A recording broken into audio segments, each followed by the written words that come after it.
we need all the help we can get. No, I'm joking. It's just women too. But just to tell you a little bit about Dr. Marcus, he is a doctor who specializes in addiction medicine and psychiatry. He is board certified and is a diplomat of the American Board of Psychiatry and Neurology. He is married. He has 4 boys. So you got to pray for him. Pray for his wife. To have 5 men in the house, that's a lot of testosterone. That is, amen. We definitely got to pray for them, amen. But I'm excited because this is a different angle of looking at things. I mean, it is going to be a biblical way of seeing things as well, but to have a doctor up here, I just saw my wife talking to me. My wife's also a doctor. And my wife was just getting advice. How do you deal with a crazy man at the house?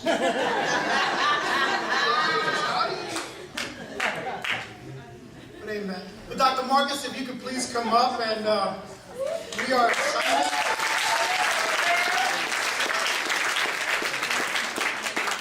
Can I move this back just a little bit here?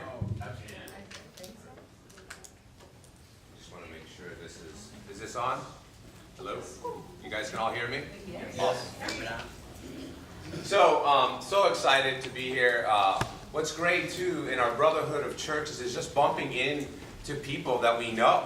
Martine and Reggie Lambert, we were in the ministry together in the year 2000 down in Miami. I had no idea that they were going to be here. It's just God always surprises us and kind of just lets us know, look, we're all together. It's such a small community of disciples and Christians making impact.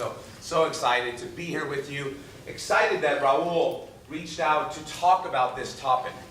A huge topic in the United States. An issue that affects toddlers, teens, adults, elderly. And people are not getting help. And as we grow as Christians and the kingdom continues to move forward, there is a knowledge out there. There is an expertise out there that we as Christians have to bring back to our church and educate each other to help us navigate through it. Today my family was going to be here with me, my wife and my 4 boys. I have 4 boys. One is 1 year old, 3 years old, 6, and 8. And they're all at Disney World right now. But the 1-year-old was up all night sick with a belly issue and just not doing well. My wife wanted to be here so badly to meet all of you, but they're over there. So let's just keep them in our prayers and keep my son in our prayers as well. A little bit about me. I was baptized in 1999 in South Florida. I was in medical school at the time. And when I was baptized, I fell in love with the scriptures. I fell in love with the kingdom, and I fell in love with Jesus. And medical school for me at that time was a place where I was looking for answers. I was constantly searching. I thought it was through engineering at University of Florida. I thought through engineering, my life would be filled in mathematics and physics, and it wasn't it. And then I went into medical school, and I thought that was going to be it, but still I was left empty. And then one night, in an emergency room, a gentleman by the name of Henry Villegas, a brother, I saw save a young kid's life. And it blew me away of how he managed everything, how he treated everybody with respect, how loving, how warm he was. And I went up to him and I said, Dr. Villegas, I want to be like you. I'll get emotional from the time. It was such a powerful moment in my life. I was searching. I want to be like you. I was crying because I wanted to be like Jesus. And I saw him. And he looked at me and he said, well, I'm the way I am, not because of my training or where I went to school, but because of my relationship with Jesus. Amen. Yes. And at that moment, I have to be honest, I laughed and I said, no, seriously, where did you go to medical school and where did you train? I had no concept of what Jesus was. I went to Catholic school my whole life. But when he said that, I was like, we became friends after that point, and I started studying the Bible with him and a few other people. And during my studies, and for those of you here who are studying the Bible right now, just to encourage you, it took me 6 months to study the Bible. I didn't even go to church because I felt I didn't know enough. And the people around me, I was blown away by them. A doctor, a college campus student, a gentleman who was single, and their knowledge of the scriptures and their love for Jesus was incredible. And I was holding on to these silly sins in my life.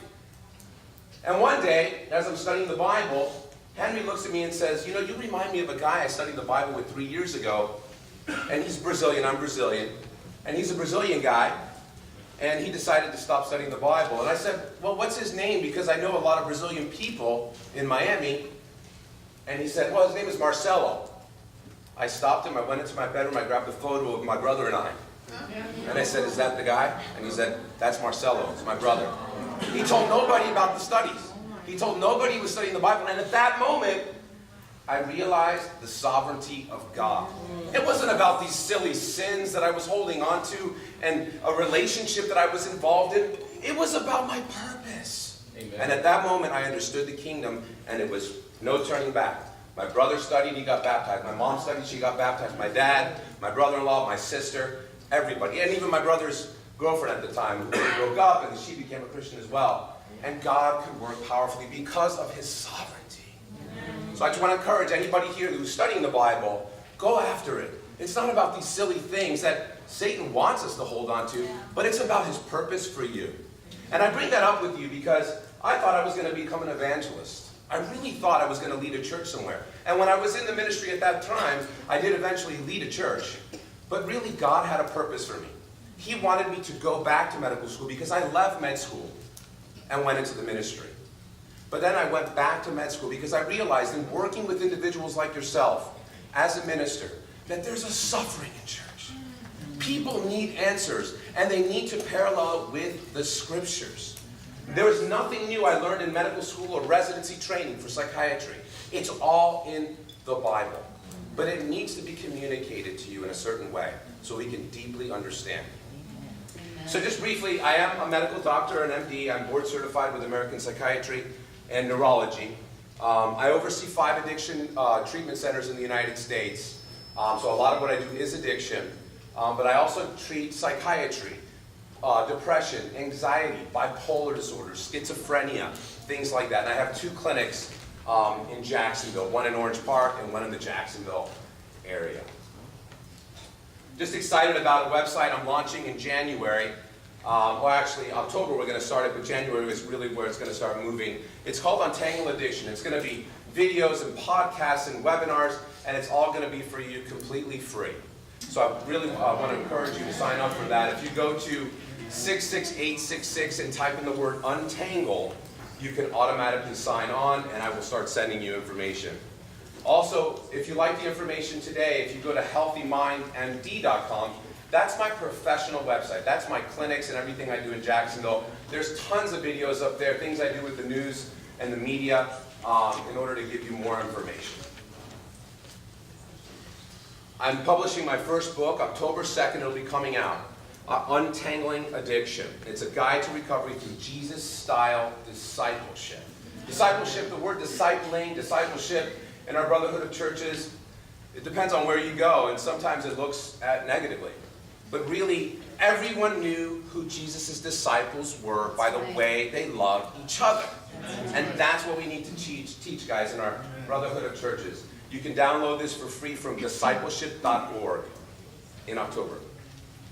And also, I'll be speaking 5 different classes, teaching 5 different classes at the Disciple Makers Conference in Nashville. I'm not sure if you guys are aware, but I went last year, spoke there. It's an amazing place. It's made up of churches all over the United States who believe in discipleship and making disciples. And you can sign up at discipleship.org. I want to see a show of hands here. How many people in this room struggle with anxiety? How many people in this room know someone who struggles with anxiety? And now, one step further, how many people know someone, or if yourself, that struggles with anxiety, but uses things to deal with that anxiety, to get relief, whether it's pornography, addiction, sin, spending money, gaming, gambling, nicotine, alcohol? Does anybody know anybody like that? Please raise your hands. And look around the room, guys. The information I'm going to share with you today will help you navigate through your life, will help you step into your life. Not run, not hide. And we're going to look at the life of Jesus and how he did the same thing. So often people come to me and they say, why am I dealing with this? Why is this in my life today? Why am I dealing with anxiety today? For so long, I was able to work through life and navigate through life. And now I've become a Christian and things are even harder for me. Why has this happened? Before we can even answer the question of why you have anxiety, we have to understand and ask the question, where does anxiety begin? Does it begin with the individual who his wife finds thousands of images of pornography on their home hard drive? A Christian. He's living a double life. An addiction at the average age in the United States starts at 9 years of age. Not just male, guys. Female. Parents often ask me, how am I going to prevent my son or my daughter from looking at pornography? How am I going to prevent this from happening? You're not preventing anything because it happens accidentally at 9 years of age. We are in a society today where we have iPads and computers, and our children are encouraged to use the internet for their education. This is where we're going, this is where we're moving. It is not changing, okay? And there's a world out there that's going to target your child. In fact, the adult pornography industry is focused solely, not on boys anymore, but on young teenage females. They feel that this is an industry they have not tapped into, and it's all via the internet, accidentally. And we look at this young 9-year-old. As he navigates through life, he sees pornography, and life gets harder. The stresses of life continue to grow. And he learns over time that by escaping into fantasy as a young male, he doesn't have to feel pain. And it continues to fester, and it grows into a young adulthood, or when he's in college, and then his whole life, pornography is the only way he can manage. And in fact, in our church, it's the one thing, people come up to me and they're like, bro, the one thing I can't overcome, I do awesome, and I get about a month, and boom, there it is, pornography again. It's the one thing I can't overcome, and I hear that over and over again. Does it begin with alcohol?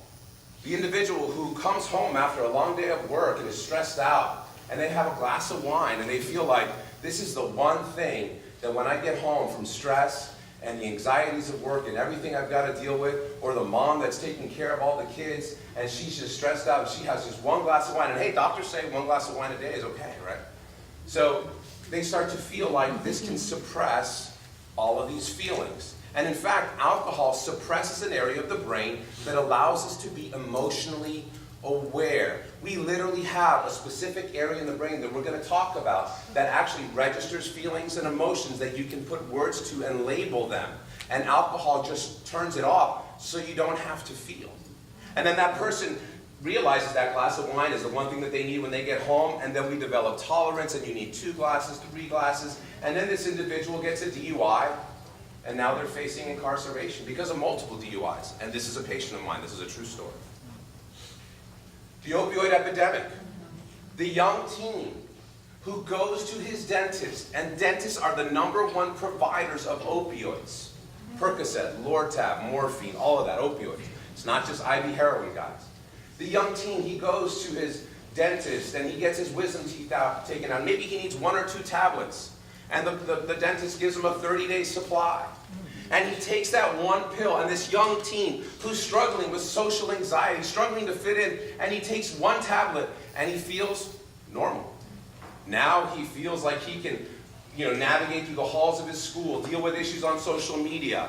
And then 1 pill becomes another pill, and he finds it on the internet. He can't wait to go to parties in his community, because when he goes to his friend's house or his parents' friend's house, he can go into the medicine cabinet in the bathroom and look for other bottles of pills, which is a way people actually try to get pills.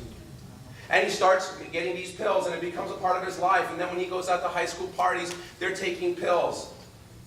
And on his senior year, he gets into an Ivy League college, even though he has this addiction. This is another true story. Even though he has this addiction and he's doing this, he gets into an Ivy League school, and he does well in school. And one of his friends gives him a tablet, a Percocet, that's laced with a drug called fentanyl. 100 times more powerful than morphine. And they just wanted to have fun. They're young, naive. Takes it and his mom finds him the next morning dead. He's dead. True story. Food. The young individuals, male or female, who at night, they're in bed, they're trying to sleep, their mind is racing. How am I going to pay the taxes? How am I going to provide? Where's my teen? Where's my young teen out at a party right now? Not home yet, not able to sleep. Mind is racing. What they've learned by waking up and maybe binging in the fridge with food, it shuts down that ability to be emotionally aware. Just like alcohol. Binging on food does that. So you don't have to feel. And you develop an eating disorder. Or does it begin with gaming, guys? Look, and these are not teens right here, right? That's a grown man. And this is a problem. Grown men who come home, they see their family, kids are running around, everything's out of control, and instead of inserting themselves in their families' lives and leading their wives, they go into a room and they play video games. And they do it all over, via the internet, all over the world with people. And they're not involved. And their wives don't even want to deal with it because it's so awkward. And what do we develop? A codependency. Where the glue that keeps a marriage together is not Jesus or love, but it's you're bad and I'm good. You have this addiction and you need me to help you. I can't live without her. He needs me to survive. And that glue keeps them together over time. And in 20 years, 25 years, I've seen it in our own church. They're both like, I'm done. Kids are gone. There's no love. There's no Jesus. There's nothing. It's a codependent relationship that keeps them together. Why am I talking about all these things, guys? Anxiety, and we're going to get to the core of it, but people are not using drugs these days just to get high. They're seeking relief. They want to be normal. And they have found certain things that actually they believe, like without it, I can't deal with this stuff. And it's almost unconscious. If we're going to understand where anxiety begins, we have to look at the brain. We have evolved as human beings to experience pleasure out of things that keep us alive. We eat a meal. We feel good. We sleep. We feel good.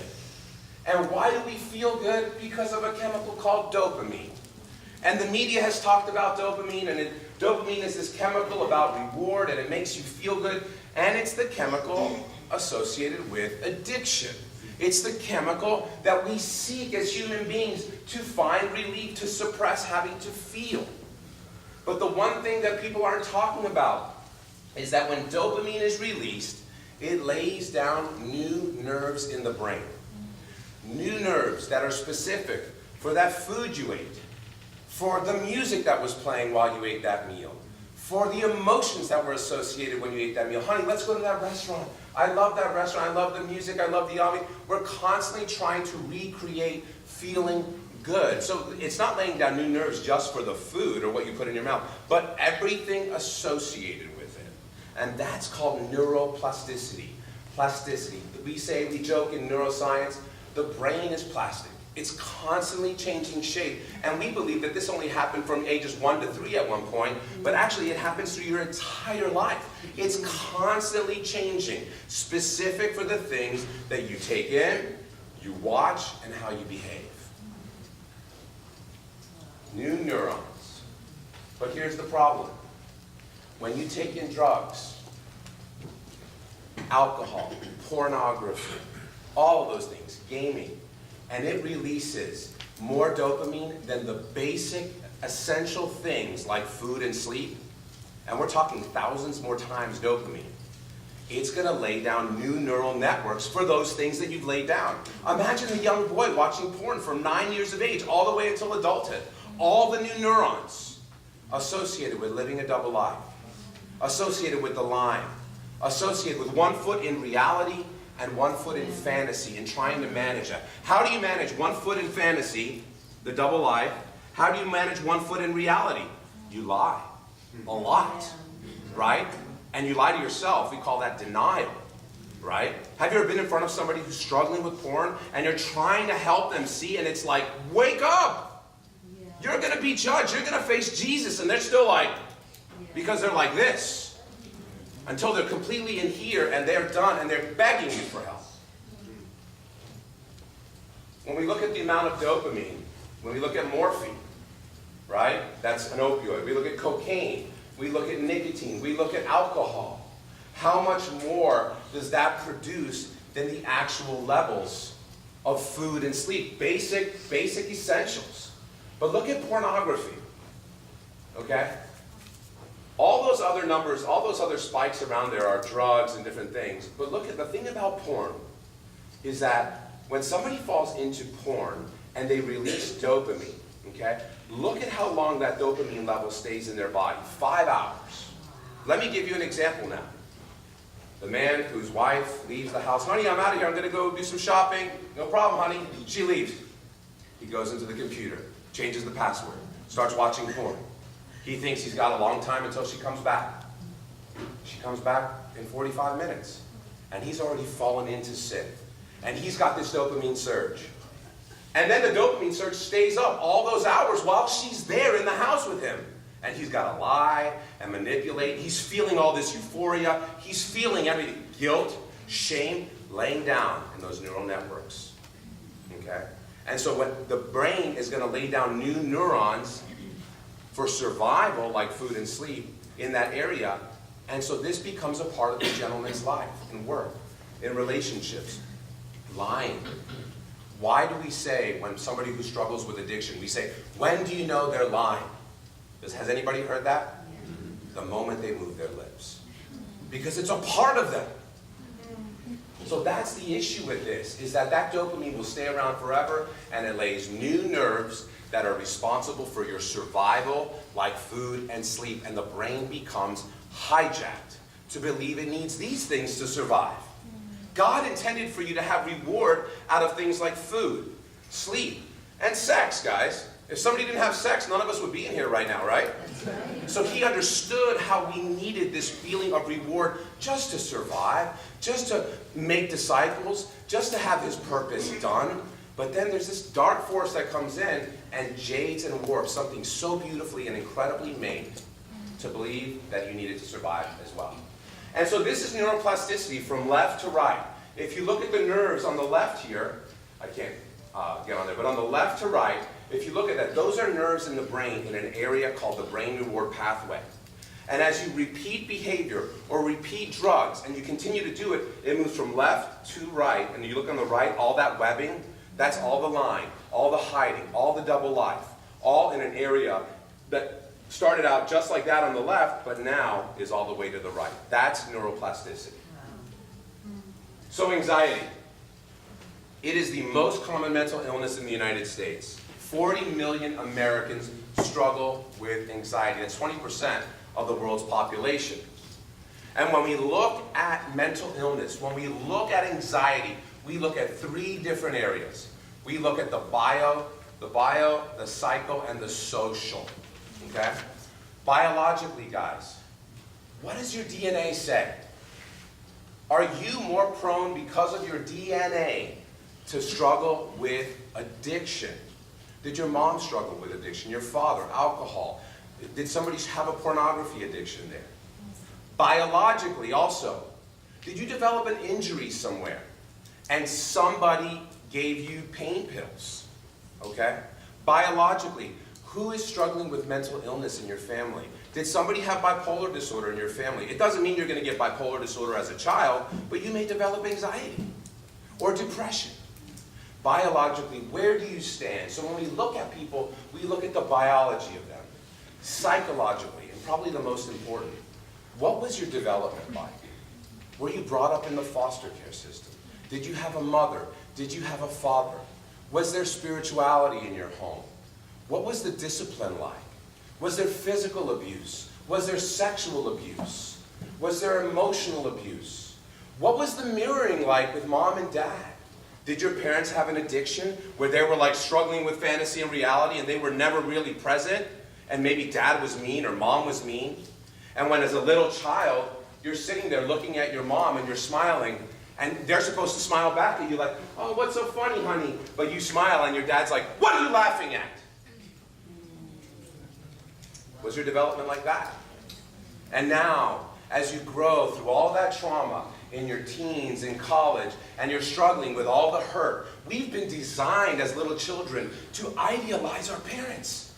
Mom is superwoman, dad is super dad, he can beat anybody up. We have been designed as little kids to do that. We can't direct anger at them. So when they do mean things to us, or not just our parents, but our caregivers, or people that have authority over a little child, when they do mean things to us, we can't direct anger at them. Like, I'm mad at you for that. That anger has to go somewhere, and it just is internalized in that young person. And they develop self-loathing over time. They hate themselves. They feel gross. They feel fat. They're not worth anything. But they still need relief from all of that. And over time, as they develop, and they find alcohol, nicotine, gaming, porn, they find these things that just allow them to feel normal. And that's what we're dealing with. Socially, what's your life like today? Do you go to church? Are you active in your church? Do you study the Bible with people? Do you pray? Do you have a true relationship with Jesus? Or do you go to church and you have that life, but then you also have that other life, right? Where you can go out on Friday with a group from work and anything goes. They have no clue that you even go to church, or maybe some church. What's your life socially today? And socially, how are your finances? How are your taxes? How's your mortgage? What's your relationship with your children like? All of those stresses in your life that are going to give you anxiety. Where is that in your life today? So we look at the genetics. We look at your development when you were young. And we look at you today. And all three things are a part of why you would struggle with anxiety. So what is anxiety? When we look at it, when we define it, when I make a decision as a doctor to basically give a diagnosis to somebody, I look at a book called the Diagnostic Statistical Manual. And in there it gives me all the criteria of what all the forms of anxiety are. You know, it's excessive worry on a daily basis. With not even having a stimulus. I mean, you may be in front of your wife having dinner, having a great time, and all of a sudden, I'm having a heart attack. And they rush you to the emergency room, and they do an EKG, and they look at the cardiac enzymes, they do everything. And the doc comes back and is like, sir, your heart's fine. Do you have a little bit too much stress in your life? And you have a full-blown panic attack out of nowhere. Where is that coming from? It may be things like obsessive-compulsive disorder, where you have these obsessions and these thoughts and these worries and these feelings, and you develop compulsive behaviors to squash those feelings. Or it could be PTSD. Our veterans who are out there fighting for our freedom, and they enter into a world of war where they have to be hypervigilant. They have to worry about somebody walking through that door and killing everybody. They have to walk in a room and look and see if somebody's packing a firearm. They have to live like that, and then they got to come back and be civilians and manage life the same. Very, very hard to do. Yep, that's right. And when we develop anxiety, it can lead into other illnesses like depression, feelings of guilt, worry, poor appetite, poor sleep, poor energy, poor concentration, physical symptoms, muscle fatigue, where you don't even have to say you're depressed, but you just feel bad. That can lead to thoughts of suicide, thoughts of just not wanting to wake up anymore. I just wish I can go to bed and just not wake up. That can end up in suicide. Suicide is the second cause of death in ages 10 to 24, guys. This is huge in the United States. I'm contracted with several high schools in Jacksonville where I go and I talk to teens and tell them what is depression, what is anxiety, what is addiction. We had a young teen about 4 weeks ago in our community, varsity basketball player, everything going for him, college, he was going to play basketball there, everybody loved him, leader, committed suicide on campus at school. Horrible. And nobody knows why. These things lead to anger, pent-up anxiety without treatment, without talking about it. We've heard the stories. He bumped me in my car, and I got out of the car, and all I saw was red. And I went, and I don't even remember, and I killed him. Why? Cutting. anxiety, depression, leading to cutting in our teens. Why do they do this? I see it all the time in psychiatry. You may not, but I see it all the time. These young teens who cut their bodies. I'm showing you these two images there, but to see it in real life, it's horrible. I'll tell you exactly why they do it. When a young individual, or any individual, cuts into their skin, there's something that powerfully happens in the brain. They release dopamine at powerful levels, maybe even more than some of these drugs. And when they cut in there and they're feeling anxiety and they're feeling just all this stuff that they can't deal with, maybe they're in a house with trauma, maybe they saw domestic violence between mom and dad, maybe they're just dealing with being upset about their social network falling apart or something on social media being posted with them. And they learn to cut via the internet. And when they cut, they release all that dopamine. And what happens? New neural networks are formed in the brain for that cut. Hiding, doing it, where to put it in your body. I don't want anybody to see. And then more anxiety comes because life is going to throw you more stress. And they cut again and cut again. And their brain lays down this new neural network that this is their coping mechanism. And this is how they deal with stress. And so when you ask them, why do you do this to yourself? Look at your arms. They're not looking at how horrible it looks.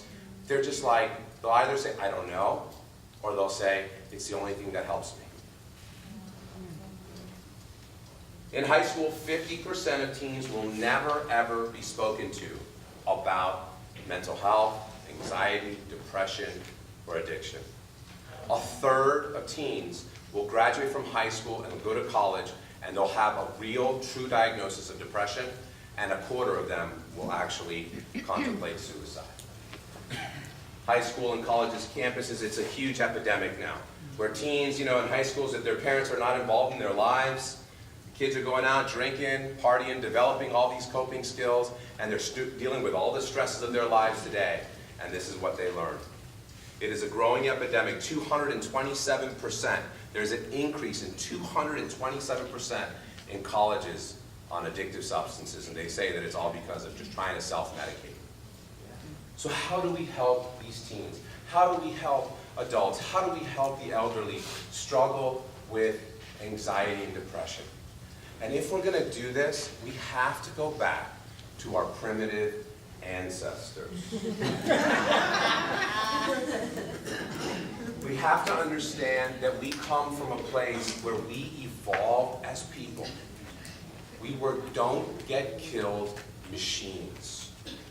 Everything in our life revolved around survival, okay? And if you did not have the ability to look over yonder and notice that something was going to come to kill me, you died. And so at that time in our existence, we were all about surviving, and that was it. But we've inherited this into our lives today. Is my boss coming? What is he going to say about me in the boardroom? Is he going to make fun of me again? Or is he going to call me out on that report I have to do? Or my teacher? What about my taxes? How am I going to deal with that? The fear of how am I going to pay? How am I going to support my children? How am I going to do these things? How am I going to make special contribution? Our teens, navigating through the stresses and anxiety of social media. We live in a society where we're like this or like this. Yeah. And social media is an incredible tool, guys. Amazing.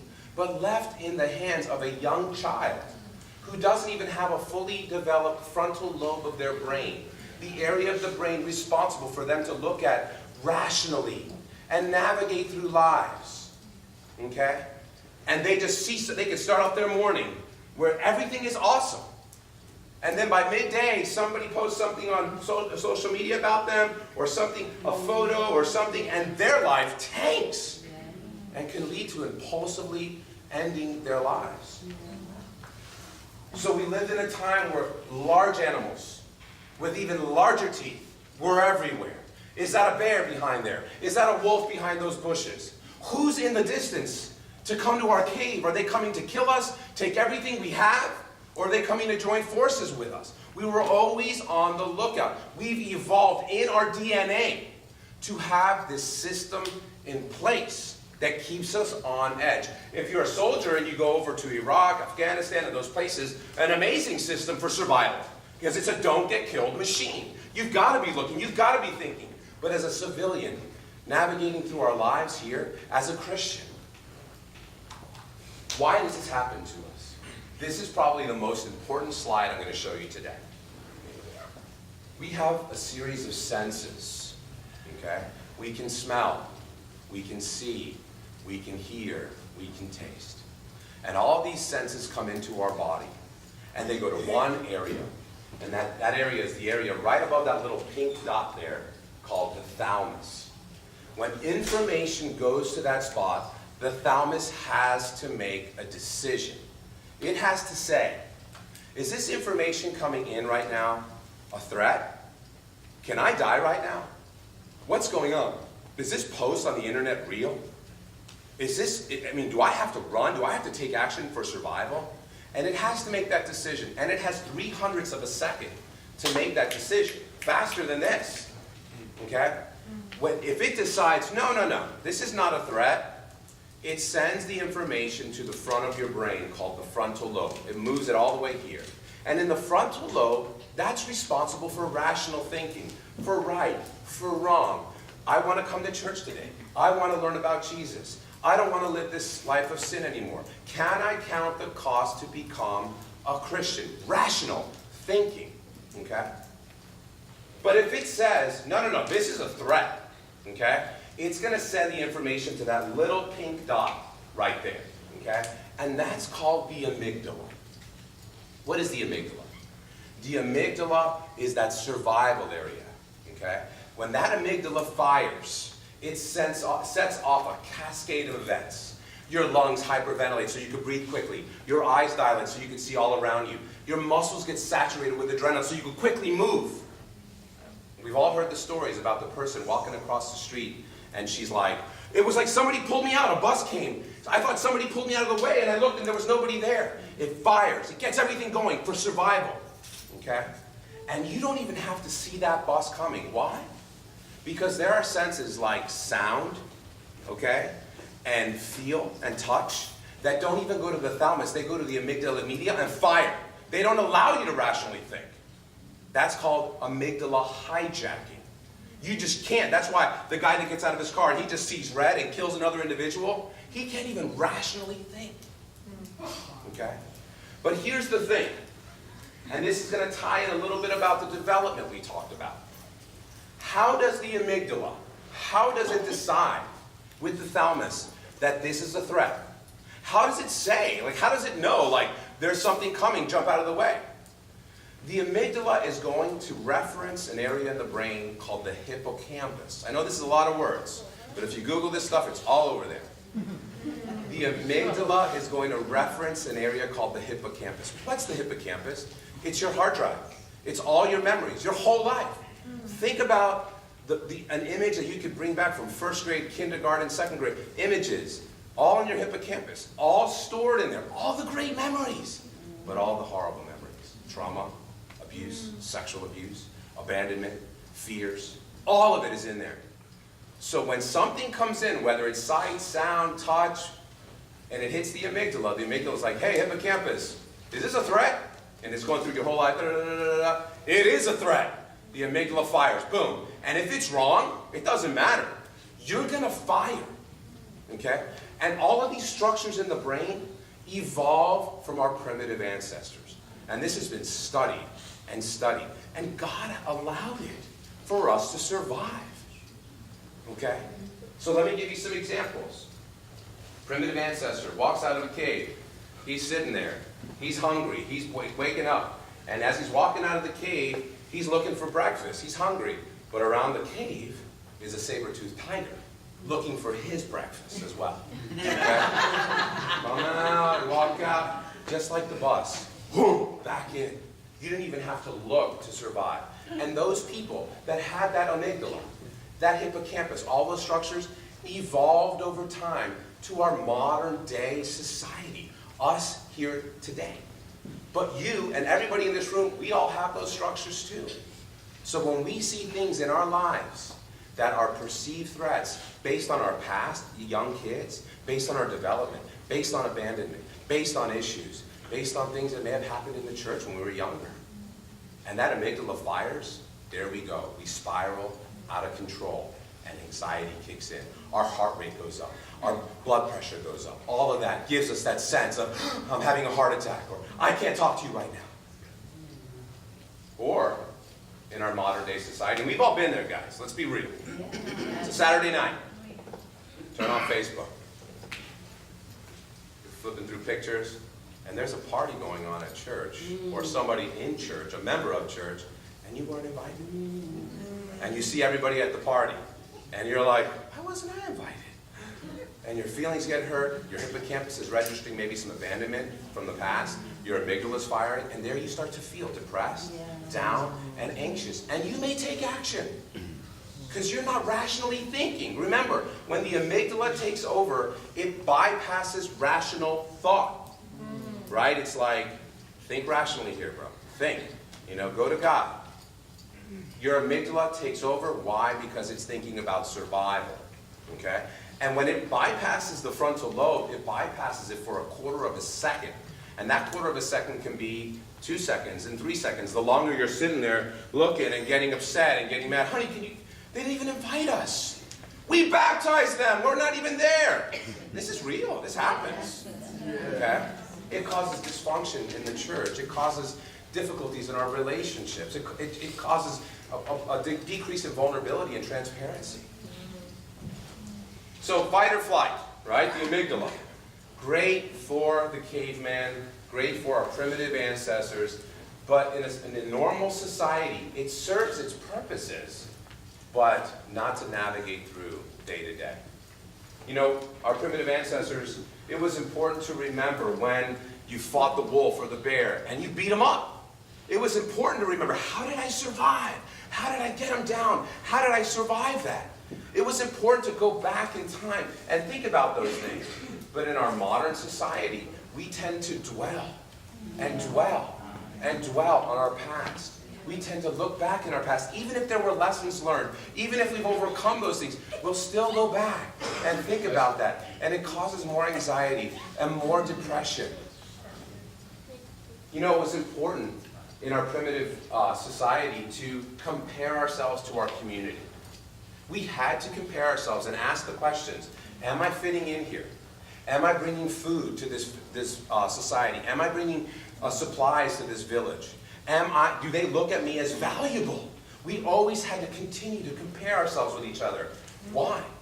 Because if we didn't compare and we didn't serve a purpose for that society, we'd get kicked out and we would die.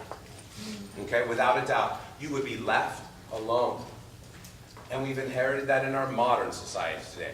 We're constantly comparing ourselves, but our society and our community is not made of 20 people, 30 people. It's made up of millions and millions of individuals via social media. And there we are with our little devices.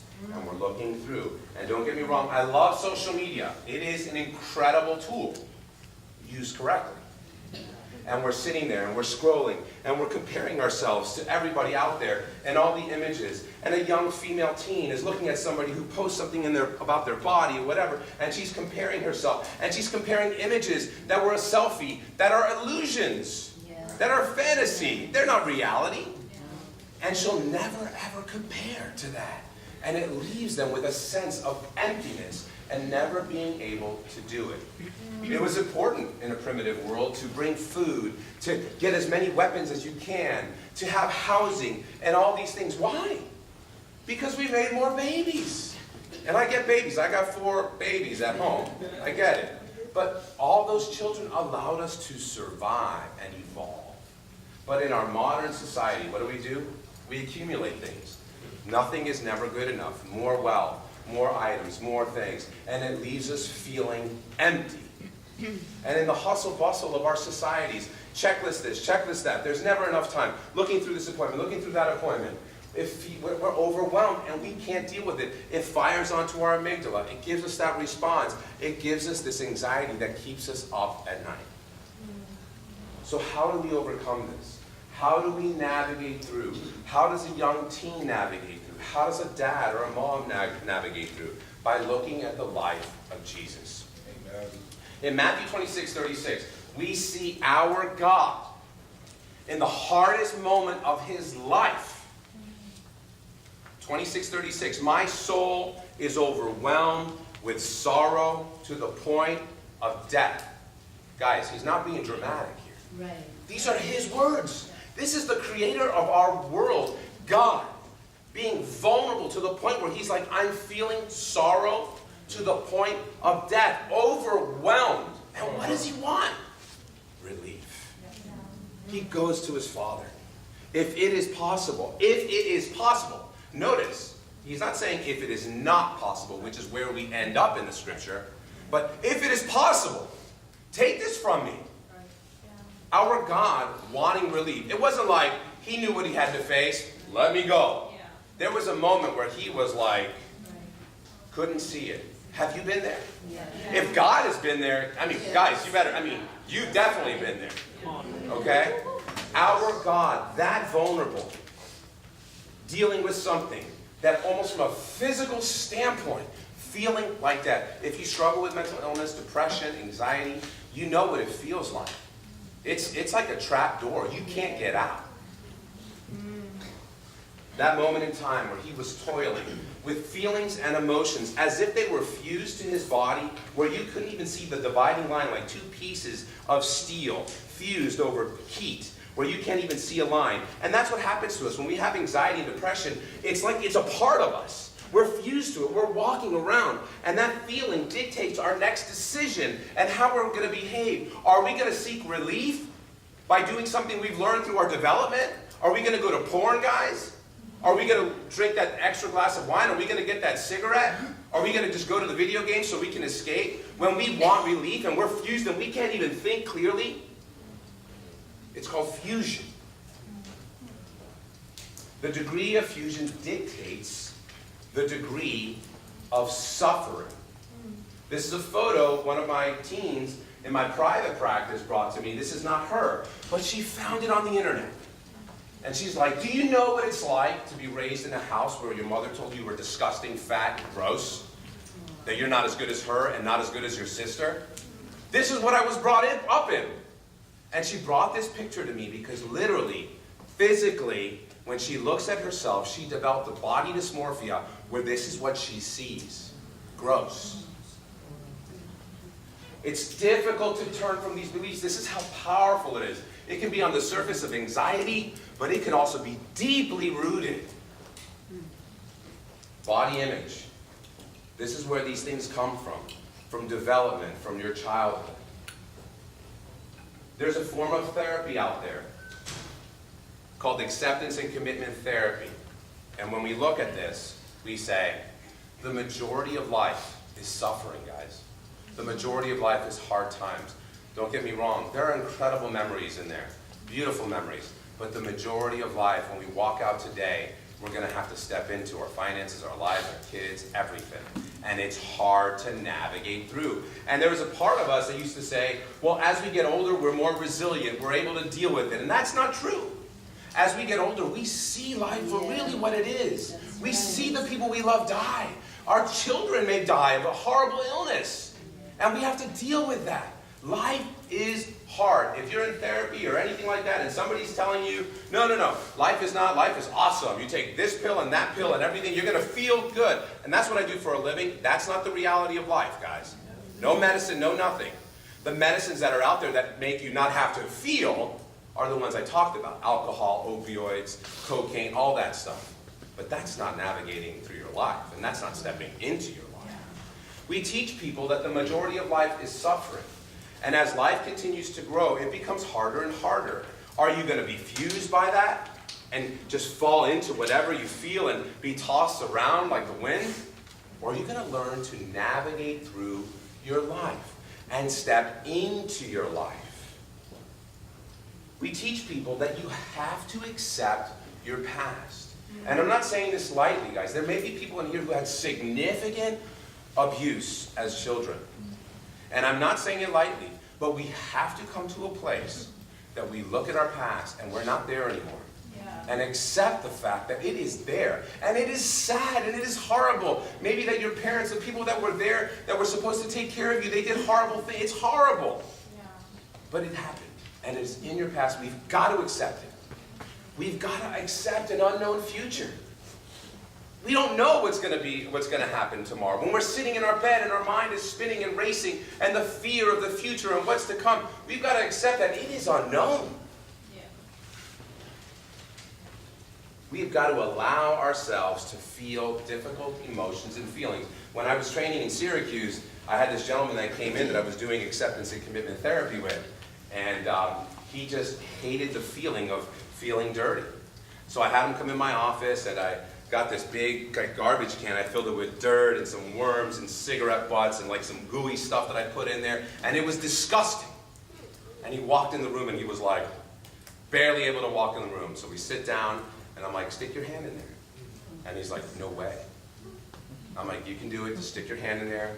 I want you to feel difficult emotions. I want you to feel difficult things and learn how to sit in it. Not run from it, not control it. He put his hand in there, and as his hand goes down deeper in there, at first he was shaking, but then he was like looking up and he was like, oh, this is not so bad. And I said, stop. It's not about learning how to make friends with horrible feelings. That's not doing it. It's about learning how to be aware and make room for difficulty in your life. Difficult things are difficult, and we have to learn to navigate through them. Not become friends with them. That's a form of control. That's not what Jesus had to do that day. We need to learn to break free from our false beliefs. And how do we do this, guys? What did Jesus do? He committed to his values. What are your values? What do you stand for? What really matters to you? How do you want to be remembered by your wife, your children, your co-workers, people at church? What are your values? What do you stand for? What were Jesus' values that day, that moment? What had to be done that day and that moment in real time? Because what we're talking about is real time. I can tell you all kinds of cool examples and different things, but at the end of the day, real time is real time. When you walk out and you feel it, what did I just hear? Real time. And in order to deal with real time, you have to have a set of values that are ingrained in you, that you pray about every day, that you know clearly they are there. Our brother Paul, amazing. He was amazing, even in suffering, even in facing death. The letters to Timothy, do not be conformed to the patterns of this world, but be transformed by the renewing of your mind. Paul understood that if you just walk in the patterns of this world, as life continues to get worse and worse and worse, and you just get fused to that, you will conform to that. That's who you're going to be. Tossed around, not living life, taking up space like a piece of furniture. But he understood neuroplasticity. You could be transformed by the renewing of your mind. And let me tell you something about neuroplasticity. The same thing in the brain that creates addiction, that creates all that wiring in that survival area, neuroplasticity can happen in the front of your brain. Rational thinking. When you stood in front of somebody and they counted the cost with you, and you decided to dedicate your life to Jesus, all these things you've learned right now, what do you think you've been doing? Yeah. You've been creating neuroplastic changes in an area of your brain that's responsible for rational thinking. Yeah. Right and wrong, truth. Yes. Not impulsivity. Like last night, if you went to bed and slept, and this morning you woke up and had a meal, you didn't have to really decide to do that. Your body is going to demand that for survival. Just like it's going to demand porn, opioids, alcohol, nicotine, because all those neurons are intertwined there. So by sleeping last night and waking up and having breakfast this morning, you strengthen those areas that a porn addiction may be linked to. But this morning, did you strengthen your frontal lobe and strengthen the neuroplastic changes with your prayer time, your Bible time? Or maybe you couldn't because the reality, you have all these kids and these things, and I get that, but have you had those times during the week? Yeah. Neuroplasticity, the same thing that creates addiction, can create sobriety and help you navigate through anxiety and depression.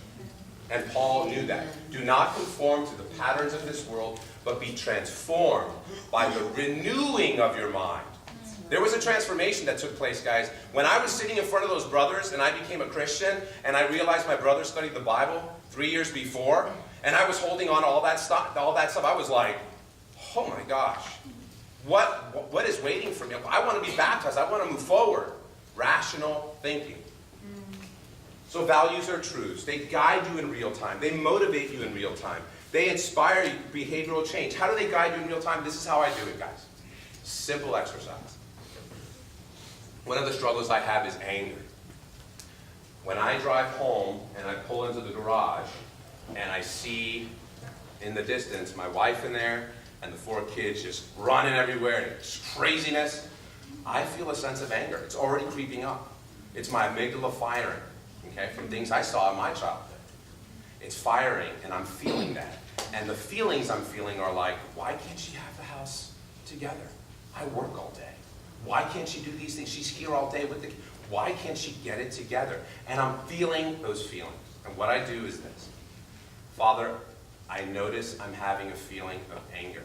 It's in my chest. I feel I'm having a feeling of not being respected by my wife. But I know my values say, Lord, that I want to walk in there. I want to lead my wife. I want my children to see their father leading his wife. I want to kiss my wife, get on the floor with my kids, play with them, help them put away their things. I want my wife to see that, and I want my kids to see that. I don't want to keep records of wrong.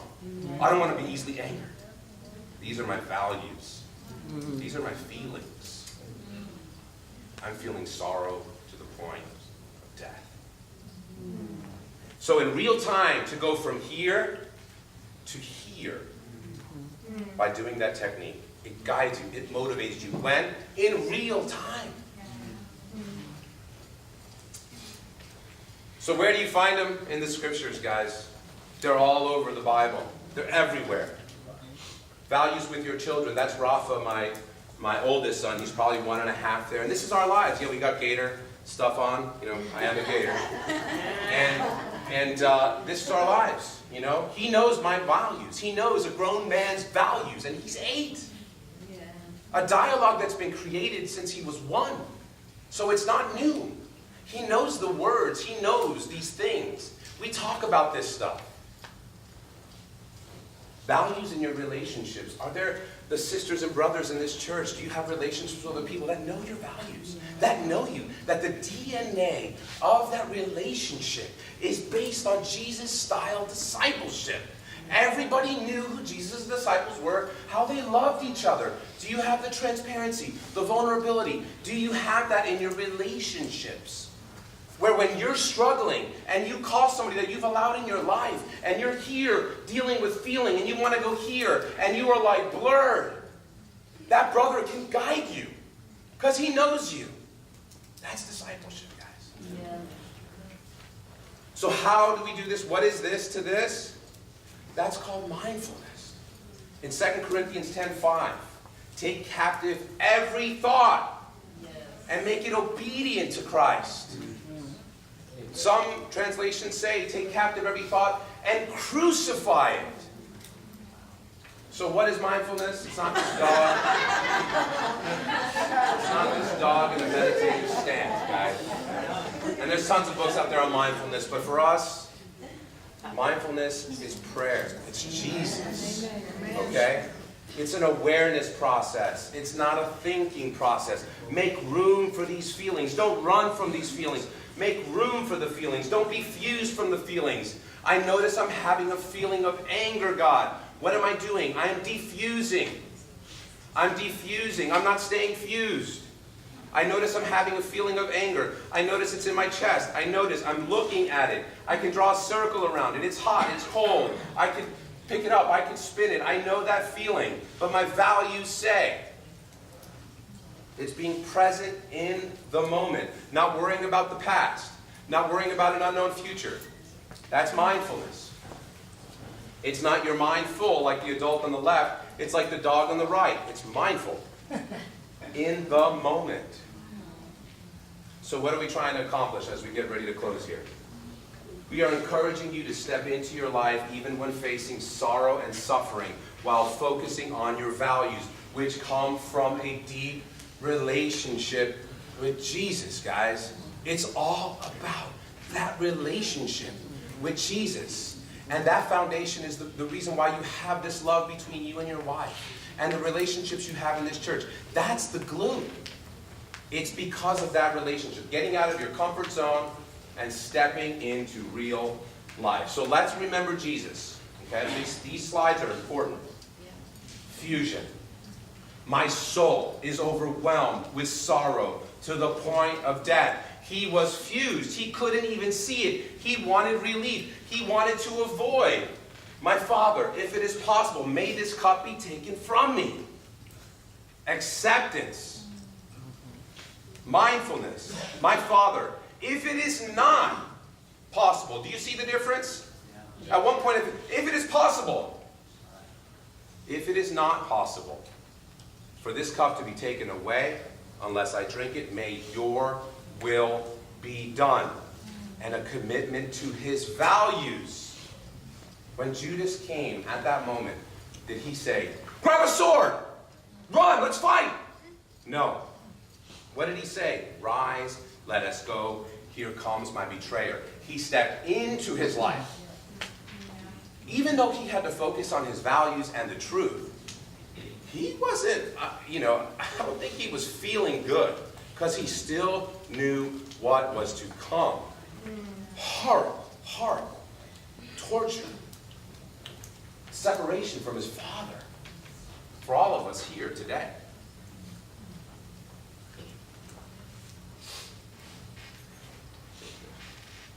Can you move one more slide for me? And it's also important to understand that Jesus was a man. In Hebrews 4:12, for we do not have a high priest who is unable to empathize with our weakness. What does empathy mean, guys? It's not sympathy. It's not like he felt sorry for us. Empathy is that he shares in the suffering. He's been there. Our God has suffered to the point of death, feeling and pain, physical, everything. He was a man. And because of that, the scripture says, we can enter the throne of grace with confidence. Amen. That he's not this God that we have he can't relate to us. Because he was a man, we can confidently walk into the grace. So finish up here, last slide. These are my two sons now, the older two. The one on the left, his name is Paulo, and the one on the right, Rafa. And before coming to talks like this, I had them sit and pose for this slide. And I said to them, guys, I want to do a picture on something called mindfulness. Let's go in the backyard and let's pose for this picture. So we run out there, my wife runs out with us, and they jump into these poses without me saying anything. Okay? I turn back to my wife. The one on the left is in pre-K and the one on the right is in first grade. I turn back to my wife and I say, how do they know how to do this stuff? They're little boys, She starts laughing and she's like, they're teaching them mindfulness at school. Wow. Why? And I'll get emotional. Why, guys? Because it's not just about that kid, that mom who found him dead that was going to go to the Ivy League. It's not just about the person facing incarceration because of multiple DUIs, or the guy hiding, the brother hiding all that porn. It's about our kids. Rafa, one day, at 9, 10, is going to have to face porn, is going to have to face somebody giving him a pill, and he's going to have to face those things. My goal is that when he faces those feelings and wanting relief and dealing with the stresses of life, that he's not going to choose to just jump into that. He's going to choose Jesus. Amen. He's going to choose his relationship with God and his values. Amen. Thank you. Amen.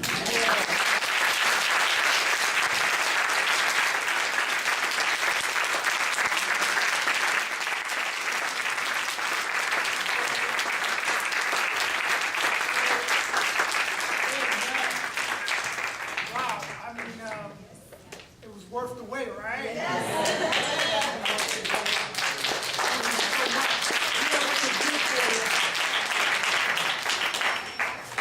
We got a fruit basket here. Thank you so much. And a card here. Awesome, thank you. I really appreciate it, brother. But we're not going to have time for questions and answers. He'll probably hang out for just a little bit, even though he has his family waiting for him.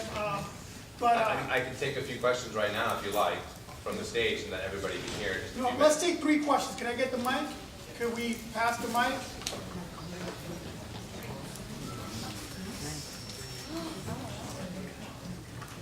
All right, we have one question here, and then we'll do 2 more, and we'll close out with a prayer.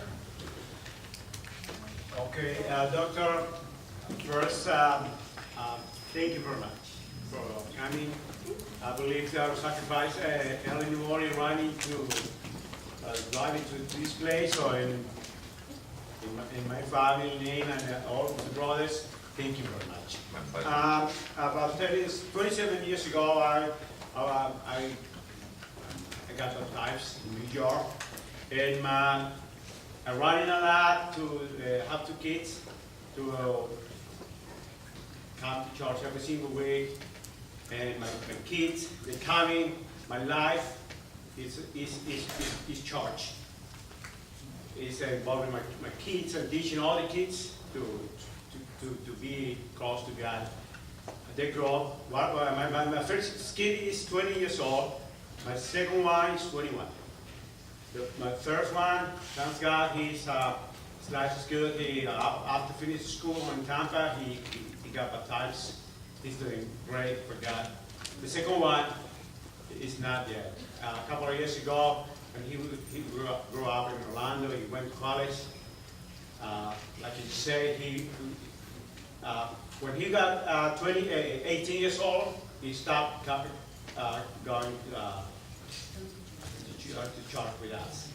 After that, he started in college. He started getting friends and hanging outside and everything. My wife and I, we struggled so much because all the 18 years teaching about God, it's like wow, I'm not doing nothing. He spent so much time outside, and in this time for a few years, he don't want to nothing about God and just hanging outside. Thanks God. Now he's a little bit back to the scriptures again. He's appreciating more, but for like let's say like the last 4 years, it was so terrible for us, and for some brothers who got teenagers. And he tried something of all these things in his life, and we see it clearly. We have very bad time at the point. One night he came home, and I have to tell him, you stay outside. In this situation, you can't stay at home. I have to do very very hard decisions. But in deep in my heart, I believe God, He got the time for him. And I want to encourage everyone here to be patient with the kids, and don't lose the faith in our faith in God. And God, He's going to give back our kids, and they're going to be used in a good way for God. Thank you very much. Awesome. That's great.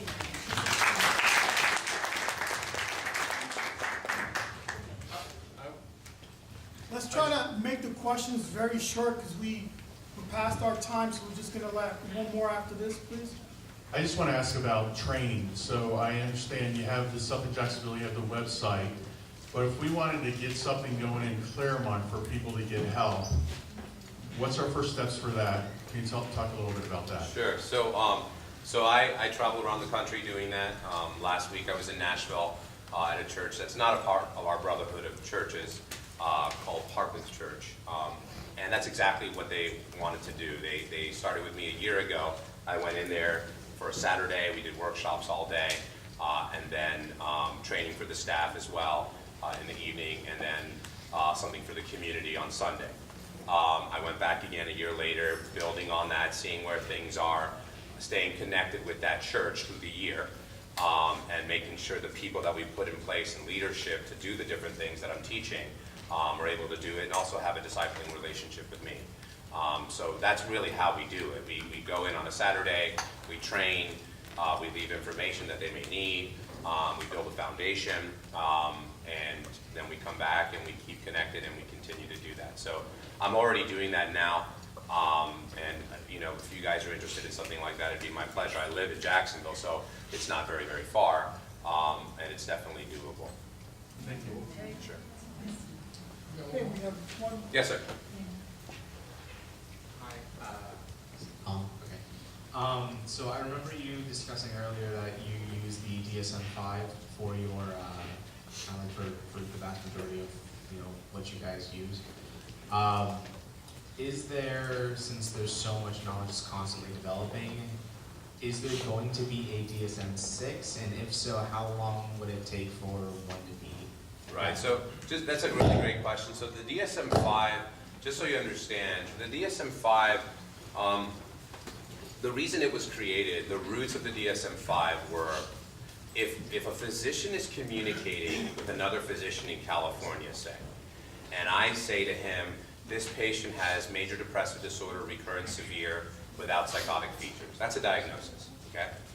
By that, just saying that to that physician, he knows via the DSM all the signs and symptoms. So he's got a snapshot picture. If I am in an emergency room or an urgent care and I communicate to an ER that I've got a patient in here who developed periumbilical pain that's deviating to the right, and it may look like an appendicitis, I say the word appendicitis, he already knows signs, symptoms, and this patient needs to get there to get that removed. So the DSM really is a diagnostic manual for communication amongst mental health professionals, right? It's not necessarily like, this is the Bible, right? So it's constantly evolving over time with more information, studies and surveys and evidence that we can basically say this is evidence-based, like an appendicitis, right? It's not based on my feeling or my theory. So, when I was in training, we were in the DSM-4, then we came out with a second version of the DSM-4, and then now we have the DSM-5. There's going to be a DSM-6, 7, 20, right? When will the DSM-6 be out? Probably in 2 to 3 years. And it'll be constantly changing. Just so you know, the DSM-5 was the first text that actually had gaming as a mental health issue. The DSM-3, just so you know guys, had homosexuality as a disorder in it. And the DSM-4 came out and took it out. So it's constantly evolving and changing. Good question, great. All right, let's close out with a word of prayer.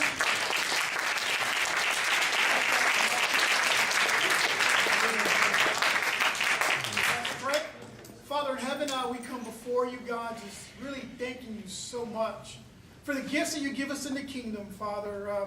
There's just so much talent, Father, from lawyers to doctors to teachers to policemen to firemen in your kingdom, and we thank you so much just for every single person that does something in your kingdom, God. Thank you for blessing them and giving them this ability so that we can help each other to make it to heaven. Father, I just pray, God, that we can remember Jesus in the garden and being able to put you first in terms of just crying out to you, God. In these times, Father, when we want to do things that are just not according to your word. Help us to be righteous at all times. Thank you so much for all you do. Thank you for Dr. Marcus, and I just pray that he gets home safely back in Jacksonville. Thank you for the church. Thank you for your son. It's in his name we pray. In Jesus Christ, amen. Amen.